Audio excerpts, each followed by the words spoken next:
What's happening, Hardscapers? Today we're rebuilding some steps and an upper patio. Let's get into this. So I'm going back to my roots with this and doing a lift and relay. Even though it's something that I'm slowly getting out of, it's still something that I want to hold on to in between projects. It really helps out the cash flow, as well as it is more profitable. Less revenue generated from it, but no materials, barely any materials to be able to do this. Show you what I did here step by step. So as I was saying, we only take on specific types of lift and relay projects right now. When I first started in this business and I started my own business, I was taking on anything and everything. Now we're very picky with the types of lift and relay projects that we take on, and it's got to check a lot of different boxes for us to take us on. This one in particular was perfect because we're tearing the entire thing down and rebuilding it from scratch. That's what we want to do.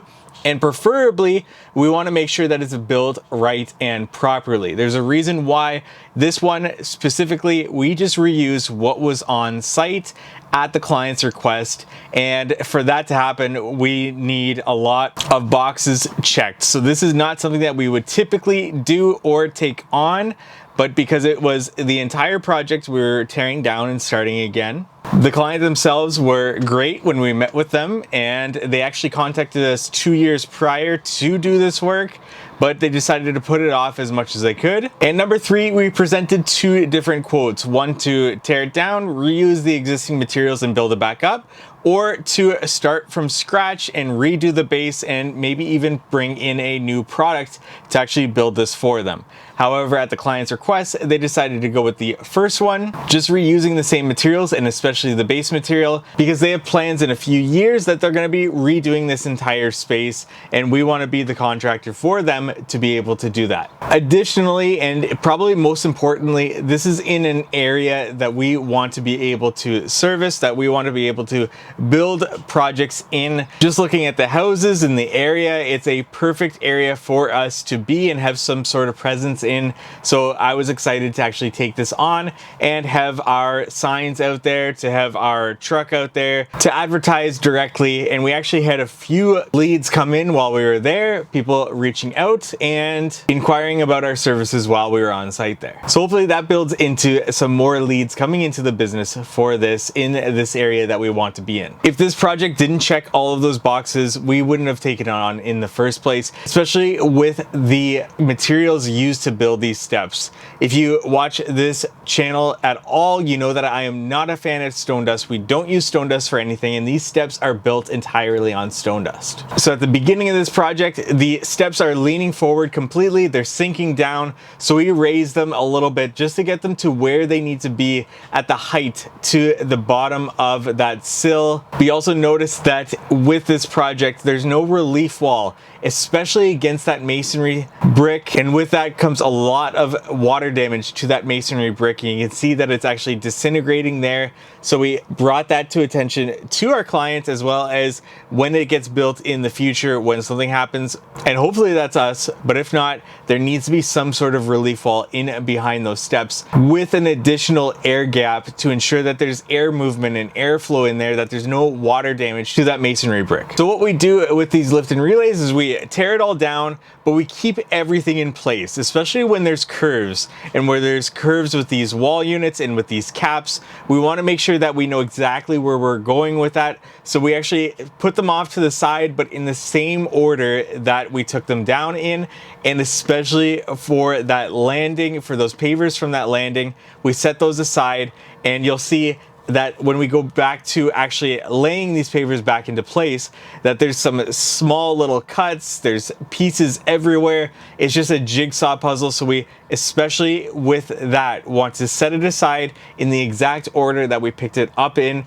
We don't want to stack them or anything, so we find an area that we can set them over in the exact formation that we pulled them up in. And then we go along and start to raise each wall block one by one and leveling them out. The problem with wall block and caps is that there's definitely glue on them, so we want to make sure when we're pricing the project, we lift a couple of those caps off and see how hard that glue is going to be to remove. In this case, this glue did not make a great contact with the brick at all. Another point of failure for this project. So it was quite easy to just take our chisel and chisel it off, or even peel it off in some cases. So that's always something that you need to take a look at before you get into anything with a retaining wall with glued caps.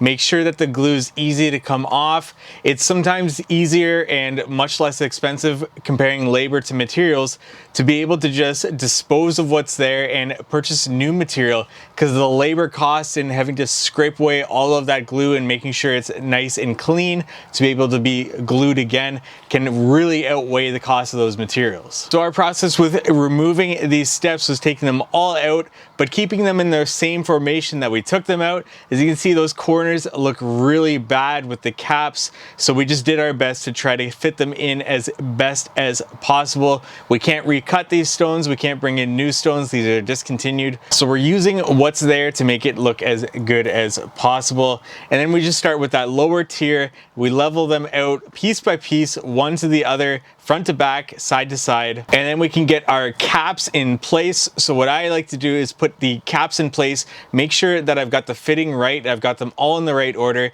and then I can go back and glue each cap to the base block, and then I can backfill and move on to that next layer, that next tier, and then onto that final tier, gluing the caps once again, making sure that they fit nicely. Those corners do not look great, but we can't recut those materials and we can't bring in new materials for this discontinued product. So we're working with what we've got, and then finally it's relaying that final patio, that final landing on top. Once again, it's like a jigsaw puzzle with the amount of cut pieces that they have just randomly dispersed throughout, but we did what we could and we made it look as good as possible. Final step was just to pressure wash this and then wait for it to dry and then install a polymeric stand in place. Now, anytime you get into something like this where you can't guarantee the life expectancy, make sure you put that in writing and you communicate that clearly to your client so that they're not expecting something that they shouldn't expect from this. But if you want to see us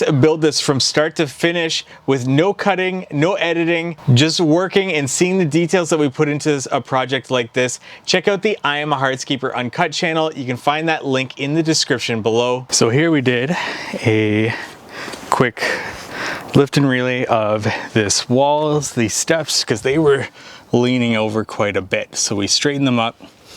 Still, it's not the perfectly built project.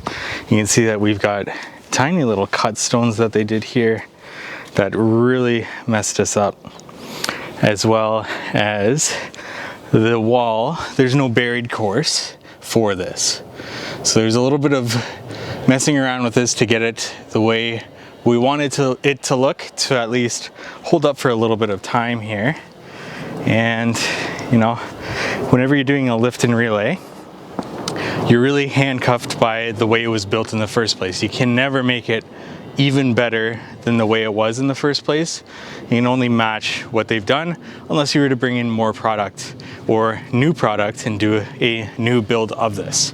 So we got it where it was initially at the bottom of the sill there, and I showed you a video of the problem with actually building right up against masonry brick. So there's a lot of water damage there. Brick was crumbling away, so that's why we build a relief wall along here. But if you're building against the foundation, I still like to have a relief wall, but it's better than building right up against the masonry brick because that water will have a problem. Additionally, we like to do open graded base, so the water, any water that gets into the system goes right down. This was built on stone dust. Obviously, I'm not a huge fan of stone dust, but we use what was there to rebuild it to get a few more years of life right out of this, so that there's no issues with the caps falling off when you're stepping down, or that the whole thing just wouldn't fall over. And if you found this helpful for whatever reason, please give this video a like. That really helps us in growing this channel. Comment below any questions that you have and I'll be sure to answer you there. And subscribe to this YouTube channel for more hardscaping content like this. Thank you so much for watching.